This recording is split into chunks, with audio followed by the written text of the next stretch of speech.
സുഹൃത്തുക്കളെ, secular forum Thrissur സംഘടിപ്പിച്ച ഇന്നത്തെ ജാതീയത, ആചാരവാദം, ജനാധിപത്യം എന്നുള്ള ചർച്ച വാസ്തവത്തിൽ വിചാരിച്ചതിലും നന്നായി എന്നാണ് എനിക്ക് അനുഭവപ്പെട്ടത്.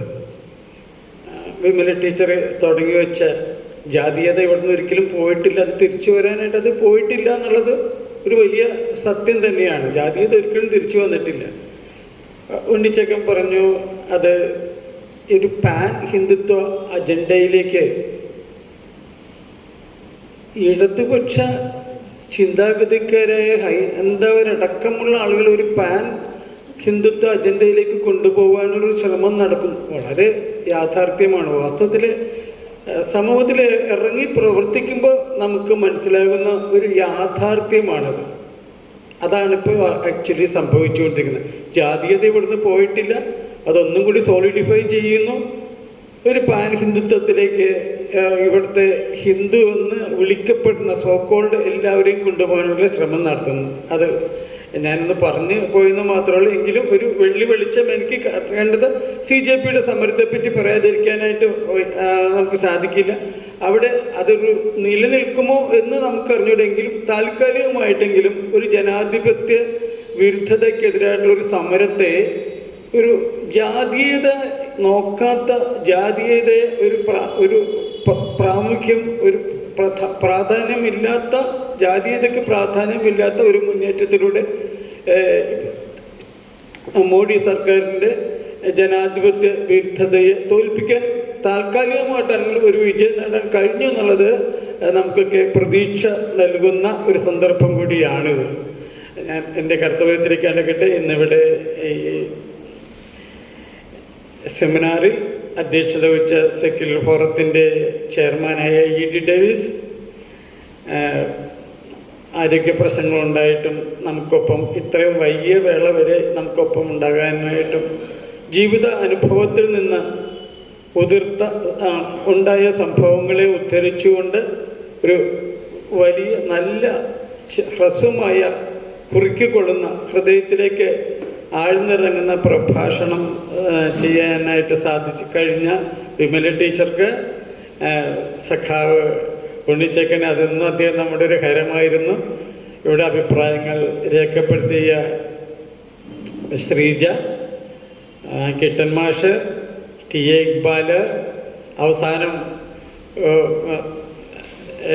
ഡോക്ടർ ജിയോ, അവസാനം ഒരു വാസ്തവത്തിൽ കാലികമായിട്ടുള്ള പ്രശ്നങ്ങളിലേക്ക് എനിക്ക് വളരെ ഹരം കൊണ്ടൊരു ചെറിയ പ്രഭാഷണമല്ല, അഭിപ്രായപ്പെടണമായിരുന്നു. ചാക്കോടി അന്തിക്കാടിൻ്റെ വാസ്തവത്തിൽ ഇവിടെ സംഭവിച്ചുകൊണ്ടിരിക്കുന്ന അങ്ങനെയല്ലേ, നമ്മുടെ നാടകവേദിയിലും സിനിമാ വേദിയിലും സംഭവിച്ചുകൊണ്ടിരിക്കുന്ന ഒരു പ്രവണതയാണത്. അതിനെതിരെ അധികം വിരലിച്ചുകൊണ്ടിരുന്നത് നന്നായി. ഒരു ഓക്കെ. അങ്ങനെ അഡ്വക്കേറ്റ് കുക്കു വാസ്തവത്തിൽ പറഞ്ഞത് വളരെ മെലാനിൻ്റെ പ്രശ്നം ഉയർത്തി നമ്മളോട് പറഞ്ഞു. വാസ്തവത്തിൽ ഇതൊക്കെ ആരും നമ്മുടെ ശ്രദ്ധയിൽ കൊണ്ടുവരാതിരുന്നിട്ടില്ല, നമുക്കറിയാവുന്ന ഒരു കാര്യമാണ്. പക്ഷേ ഇതാണ് നമ്മുടെ ഇവിടെ സംഭവിക്കുന്നത്. നമ്മൾ 21-ാം നൂറ്റാണ്ടിൽ ഇങ്ങനെ എത്തിയെങ്കിലും നമ്മൾ സെക്യുലറായിട്ട് ഒരു സെക്യുലർ ജനാധിപത്യം എന്നൊക്കെ പറഞ്ഞാലും ഈ കഴിഞ്ഞ 12 വർഷത്തിൻ്റെ കാര്യം നമ്മൾ മറന്നു കളഞ്ഞാലും നമ്മളൊരിക്കലും യഥാർത്ഥത്തിൽ സെക്യുലറായിട്ട് പോകാനായിട്ട് ആഗ്രഹിക്കാത്ത ഒരു ജനതയാണ്. അല്ലെങ്കിൽ നമ്മുടെ ഭരണാധികാരികൾക്ക് യഥാർത്ഥ സെക്യുലറിസത്തിലേക്ക് ഈ രാജ്യത്തെ കൈപിടിച്ച് നയിക്കാനായിട്ട് പ്രാപ്തിയില്ലെന്നോ താല്പര്യമില്ലെന്നോ നമുക്ക് കരുതേണ്ടി വരും. എന്തായാലും കുട്ടംകുളം സമരത്തിൻ്റെ ഈ 80-ാം വാർഷികം ആഘോഷിക്കുമ്പോൾ ഇന്ന് ഇത് തുടങ്ങിയത് തന്നെ അതിന് പ്രസക്തമായ ഒരു ഗാനത്തോടെയാണ്. ടിയോന് അത് മനോഹരമായി ആലപിച്ച ടിയോന് എന്തായാലും സെക്യുലർ ഫോറത്തിൻ്റെ പേരിൽ ഞാൻ നന്ദി പറയുകയാണ്. ഇവിടെ ഒരുപാട് പേര് ഇതിൽ പങ്കെടുത്തു. ആദ്യം മുതൽ ഇപ്പോഴും 10-25 പേര് ഇവിടെ ഇരിപ്പുണ്ട്.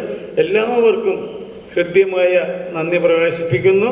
ഇത് ഒരു ജനകീയ പ്രവർത്തനങ്ങളുമായിട്ട് നമുക്ക് ഇറങ്ങിച്ചെല്ലണം നമ്മൾ ആഗ്രഹിക്കുന്നുണ്ട്. അതിന് നിങ്ങളുടെ സഹായ സഹകരണങ്ങൾ അഭ്യർത്ഥിച്ചുകൊണ്ട് നിർത്തുന്നു. നന്ദി, നമസ്കാരം. ലൈവ് പോയിക്കൊണ്ടിരിക്കുന്നുണ്ട്. ചാക്കോടി അന്തിക്കാട് എന്നുള്ള FB ലൈവ് ഉണ്ട്. അപ്പോൾ ചാക്കോടി അന്തിക്കാടിന്റെ ഇടപെടലിലൂടെ ഇത് ലൈവ് പോയിക്കൊണ്ടിരിക്കുകയാണ്. അപ്പോൾ സന്തോഷം, അദ്ദേഹത്തിന്റെ ഈ ഇടപെടലിന് നന്ദി. ഞങ്ങൾ എല്ലാവർക്കും കൂടിയിട്ടാണ് ഇതിന്റെ യൂട്യൂബ് സെപ്പറേറ്റ് ആയിട്ട് യൂട്യൂബിൽ ഇടുന്നുണ്ട്. രവീഷിന് അയച്ചു കൊടുക്കാം. നമ്മളെല്ലാം ഡോക്യുമെന്റ് ചെയ്ത് പോകണം. അതാ യോഗ അവസാനിച്ചിരിക്കുന്നു.